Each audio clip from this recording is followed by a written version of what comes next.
1981, η 20η αγωνιστική του πρωταθλήματος είχε στο πρόγραμμά της την αναμέτρηση Ολυμπιακός ΑΕΚ στο στάδιο Καραϊσκάκη. Περισσότερα από 35.000 εισιτήρια έχουν βρει κατόχους και το φαλιρικό στάδιο είναι κατάμεστο για χάρη του Νοβοσέλατς, του Σαργκάνη, του Αρδίζογλου, του Αναστόπουλου, του Μπάγεβιτς. Ο Ολυμπιακός είναι εντυπωσιακός. Η μεγάλη σε έκταση νίκη του οδηγεί τους φιλάθλους να σπεύσουν να βγουν από την θύρα 7 προκειμένου να βρεθούν κοντά στα ενδάλματά τους. Οι πόρτες κλειστές, η τραγωδία εξελίσσεται. 21 άνθρωποι έχασαν τη ζωή τους στην τραγικότερη στιγμή του Ολυμπιακού και του ελληνικού ποδοσφαίρου. Με το βίντεο που είναι αφιερωμένο στην μνήμη των θυμάτων της σειράς 7, σας αποχαιρετούμε και αυτή την εβδομάδα και ανανεώνουμε το ραντεβού μας για την επόμενη Παρασκευή στις 9:30 το βράδυ. Μέχρι τότε να είστε καλά.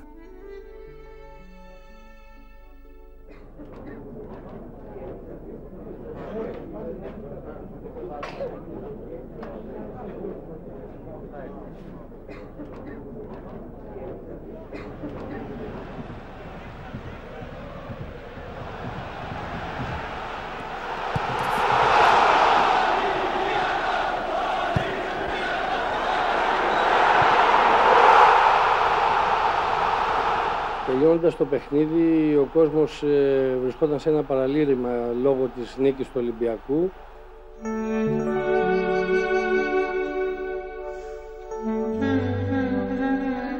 Είδαμε μπροστά στα μάτια μας αυτά που συνέβαιναν.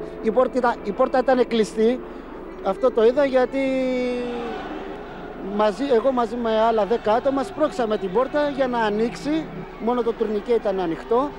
Μπορούσε να πηδήξει ένα άτομο, αλλά τώρα ολόκληρη θύρα πώς θα κατέβει από εκεί.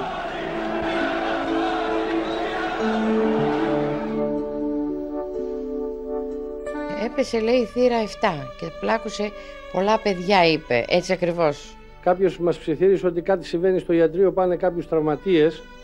Έτρεξε τότε ο Λάκης ο Νικολάου σαν γιατρός που ήταν τότε να δει τι συμβαίνει και γύρισε και μας είπε ότι κάτι πολύ σοβαρό έχει συμβεί, γιατί έρχονται συνέχεια τραυματίες και μάλιστα ορισμένοι είναι και νεκροί.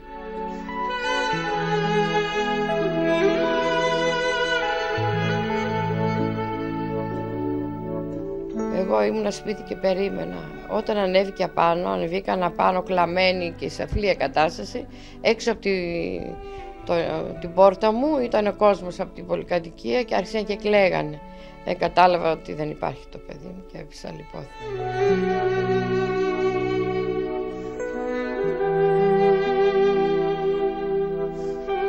Πιστεύω ότι έγιναν λάθη, τα οποία λάθη κανείς ακόμα δεν έχει πει ποια ήταν και ποιος φταίει για αυτά τα λάθη. Γιατί?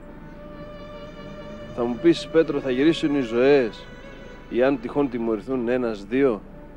Όχι, δεν θα γυρίσουν οι ζωές πίσω, αλλά αν τιμωρηθούν θα ξέρουν ότι οι υπεύθυνοι ότι δεν μπορούν να ξανακάνουν τέτοια λάθη. Εδώ είναι το Πανούλης. Με όλα του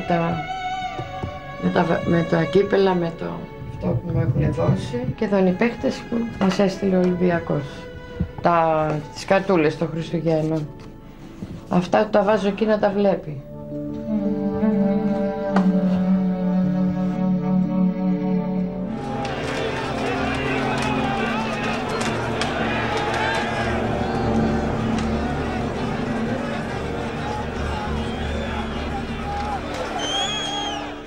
Να προσέχουνε. Είναι νέοι άνθρωποι, να αγαπάνε το ποδόσφαιρο, να πηγαίνουν στο ποδόσφαιρο, να αθλούνται, να βλέπουν ποδόσφαιρο, αλλά όχι να γίνεται βία.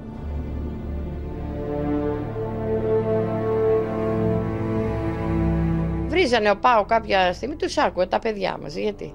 Τι τους κάνανε τα παιδιά μας και τα βρίζανε? Όταν σκοτώθηκαν τα δικά τους παιδιά μες στο πούλμα που πηγαίνανε Θεσσαλονίκη, που παίζανε εδώ, δεν σκοτώθηκαν 6 παιδιά. Εγώ επικοινώνησα με τις μητέρες τους, στείλαμε στεφάνι και εμείς και η θύρα 7 και εγώ τους έστειλα τηλεγράφημα. Γιατί δεν είναι τα παιδιά του ΠΑΟΚ άλλα και τα παιδιά του Ολυμπιακού, τα παιδιά μας, είναι τα Ελληνόπουλα. Γιατί να σκοτώνονται με αυτές τις ακραίες καταστάσεις?